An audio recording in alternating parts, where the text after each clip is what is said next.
Hello everybody, Jason with Learn to Survive. Hope you guys are doing well, staying safe, taking care of yourself, but more importantly, take care of one another. So here recently I had some questions asked about carrying a firearm and addressing some issues people are having problems with, and I answered them, but I thought it'd be a good idea to do a video and discuss some things that new people may not be aware of, and hopefully help resolve some issues and help people along their journey.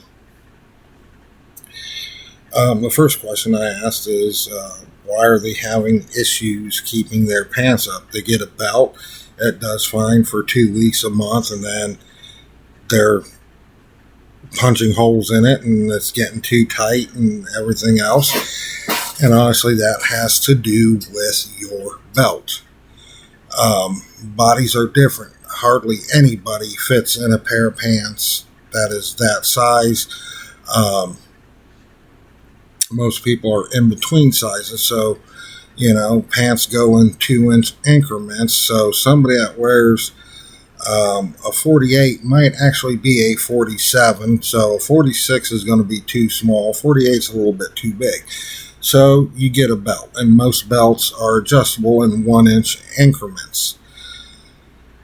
So the problem with that is these belts that people buy, even if it's a good leather belt, it's thin leather and it will stretch, or a cheap belt that is very thin leather on the front and the back and some kind of rubber-like material in the middle. After a couple weeks, a month, it stretches and your pants start falling down. They're not designed to carry the weight of a firearm.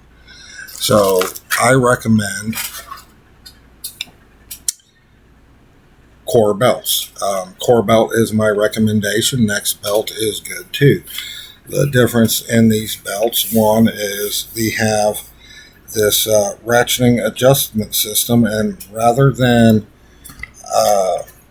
1 inch, they adjust in 1/4 of an inch increments. So there's a very good belt with your buckle release here.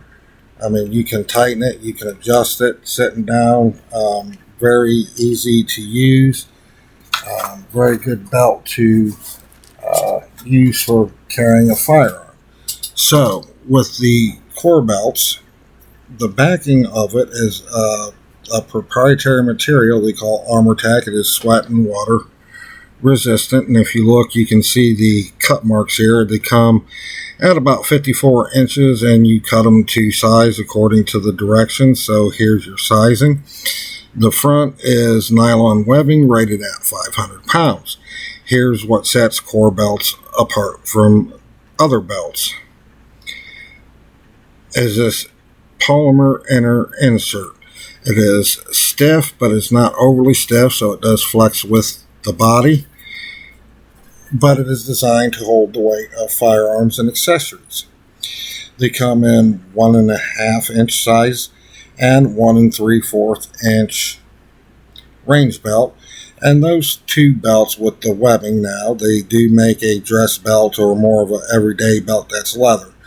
But these tactical belts hold up to 10 pounds.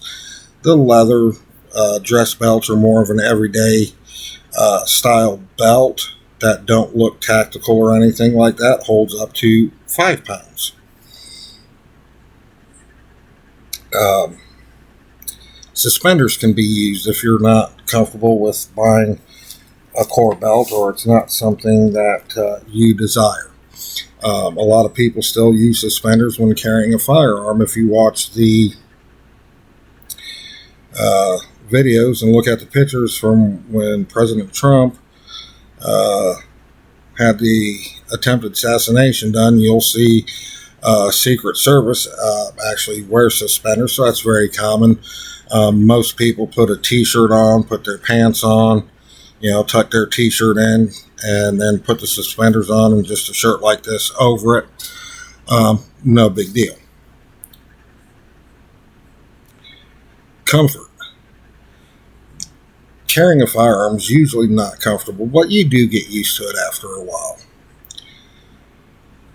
There's a lot of things that affect comfort. Holster, type of gun you're carrying. Usually the bigger gun you carry, the more uncomfortable it is, the more weight you're carrying around, the more it affects you. So a subcompact is going to be more comfortable and easier to carry than a compact, and the compact's still going to be a little more comfortable and everything than a full-size duty gun, but not by much.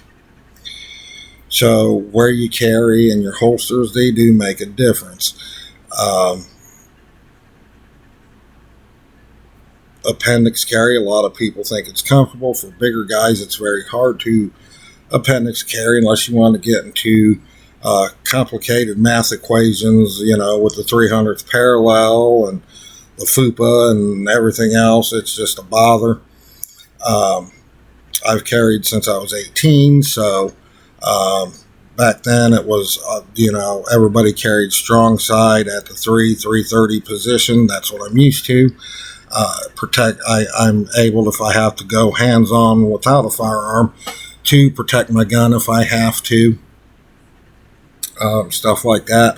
Small of the back carry, although for a lot of people it is comfortable, I don't recommend it. That's something I would recommend more and be more comfortable with a trained gunfighter, like a SWAT team person or somebody military with a military special ops background doing, because your gun is very much in the open and unsecured back there.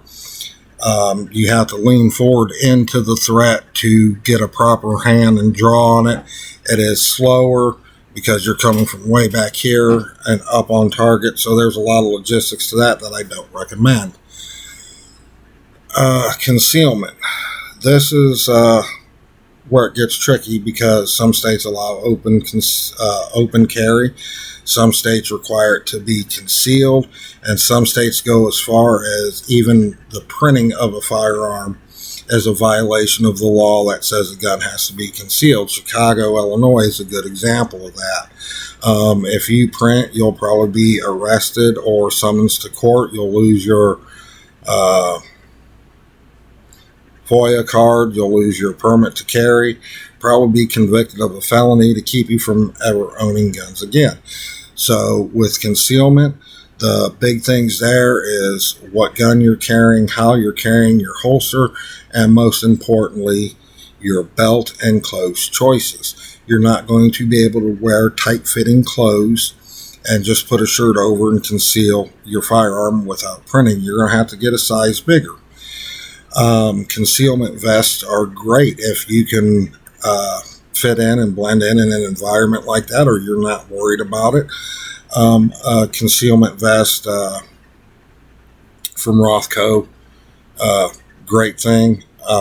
They do make vests with concealment pockets up here that are fairly quick to get into, but still not the quickest thing. If you're in a situation where you're going to have to draw and get on target quick, but carrying on the hip, you got a vest, you got something covering it that is covering up the printing of the firearm.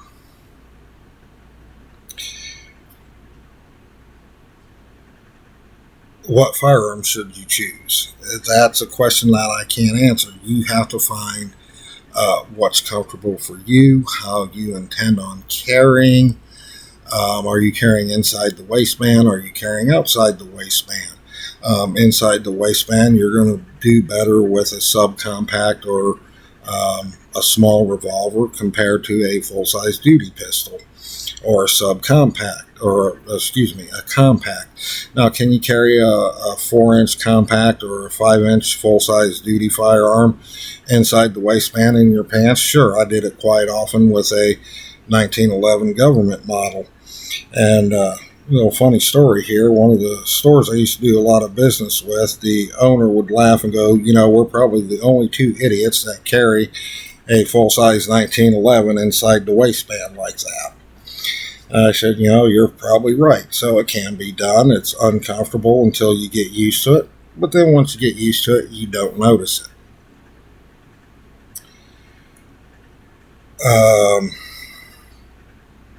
Holsters.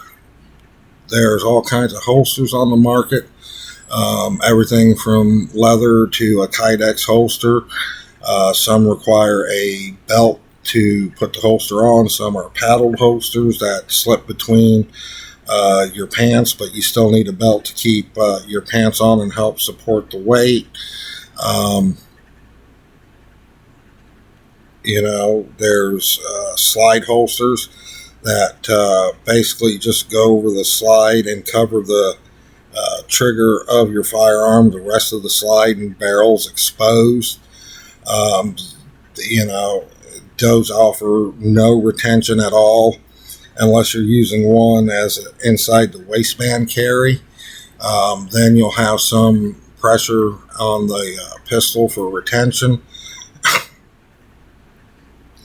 The best holsters usually are your molded, formed holsters out of leather for inside the waistband, or even the outside the waistband holsters with some kind of thumb snap on it, or a Kydex holster that is molded to that specific gun that locks in with rubber washers and retention screws that can be adjusted, are probably going to be your best bet. So if you're running around, your gun's not going to fall out. With that being said, I'm going to wrap up this video. I will talk to you guys later. Take care of yourself and take care of one another.